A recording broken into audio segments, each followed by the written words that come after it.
Welcome back to The Explainer. You know, when we dive into history books, we tend to get hyper-focused on the Cold War, the intense politics, the ideology, and, of course, the space race.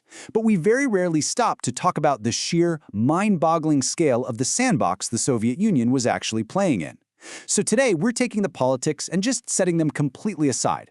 Instead, we're going to focus on something arguably much more staggering: the geography. We are going to map out an empire so incredibly vast, it almost defies comprehension. Think about the biggest country in the world today. It's Russia, right?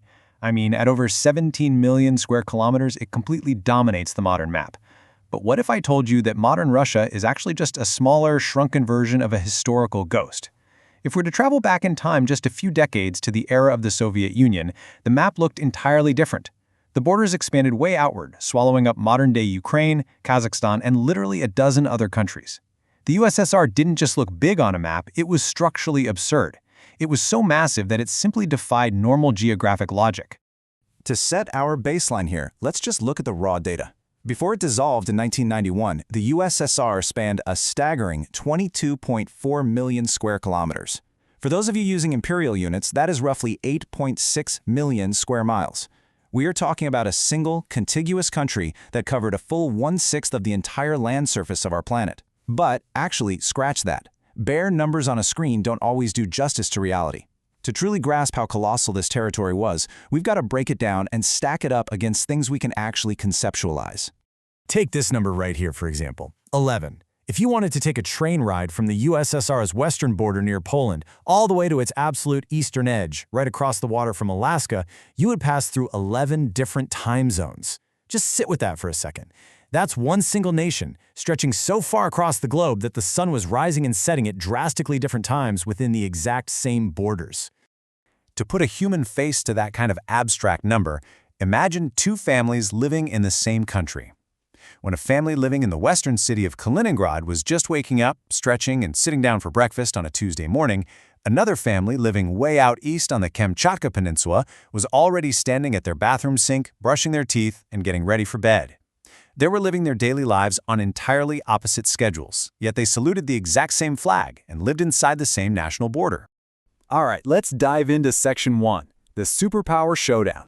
Let's start with the ultimate Cold War rivalry, the Soviet Union versus the United States. Today, the U.S. sits at roughly 9.8 million square kilometers. If you took the entire United States, I'm talking from the tip of Maine to the beaches of California, including Alaska and Hawaii, and dropped it inside the Soviet Union, you'd still have enough room left over to fit the United States a second time. And you'd still have a couple million square kilometers to spare. In fact, the entire east to west distance of the U.S. would comfortably fit just between the northernmost and southernmost borders of the USSR. Now let's take it a step further. What if we team America up with another global giant, China, an absolute monster of a country at 9.6 million square kilometers? You can combine the total landmass of the USA and China, and the Soviet Union would still tower over them both. Really let that sink in for a second. You could walk across the two biggest economies on Earth, physically fuse them together into one giant supernation, and the USSR would still look at them and basically say, "Is that all you've got?" Fusing those two massive titans still falls short of the total land area the Soviet Union controlled. So moving on to Section 2. Bigger than Pluto. Yes, we are going to space. We've honestly exhausted the superpowers of Earth, so we literally have to look to outer space for a fair fight. Prepare yourselves for this one. You all know Pluto, right? Our favorite dwarf planet hanging out at the edge of the solar system. If you were to calculate the total surface area of Pluto, you would get approximately 17.6 million square kilometers. Do you see where I'm going with this? So, the absolutely crucial takeaway here is that the Soviet Union, at 22.4 million square kilometers, was literally millions of square kilometers larger than the entire surface of Pluto. No joke. One single country on Earth had more real estate than an entire celestial body in our solar system. Looking back down at Earth, you can see how it compared to whole continents.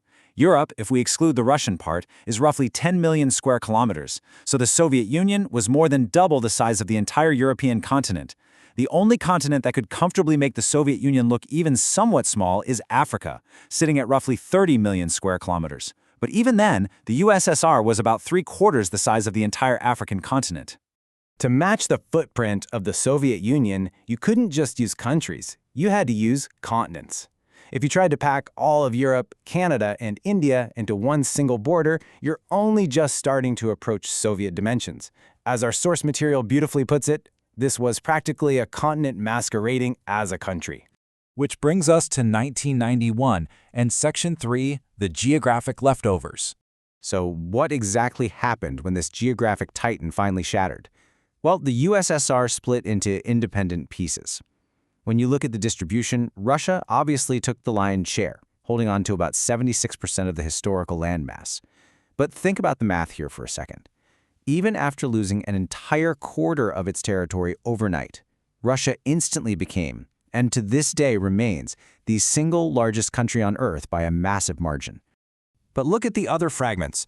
The Soviet Union broke apart into 15 independent nations. Kazakhstan, which was just a single republic inside the USSR, became an independent nation and is today the 9th largest country in the entire world, stretching all the way from Europe to China. Ukraine, another former Soviet republic, is the largest country located entirely within Europe. When the mere fragments of your country are so enormous that they completely dominate modern global top 10 lists all by themselves, that's when you know your original unified size was just totally out of control. It is honestly hard to imagine a world today where a single government apparatus attempted to manage a border of this unprecedented magnitude, a border that physically wrapped around 16 different neighbor nations, a territory that spanned across 3 separate oceans. It was an absolute logistical impossibility, a geographic anomaly the likes of which we might never see on this planet again. So, I'm going to leave you with this final thought for today's explainer. Which of these mind-bending scale comparisons broke your brain the most? Was it the realization that a single nation on Earth possessed more surface area than the dwarf planet Pluto? Or was it the fact that you could physically combine the land masses of the United States and China and still have room left over? Take a moment to reflect on just how vastly different the map of our world looked just a few short decades ago.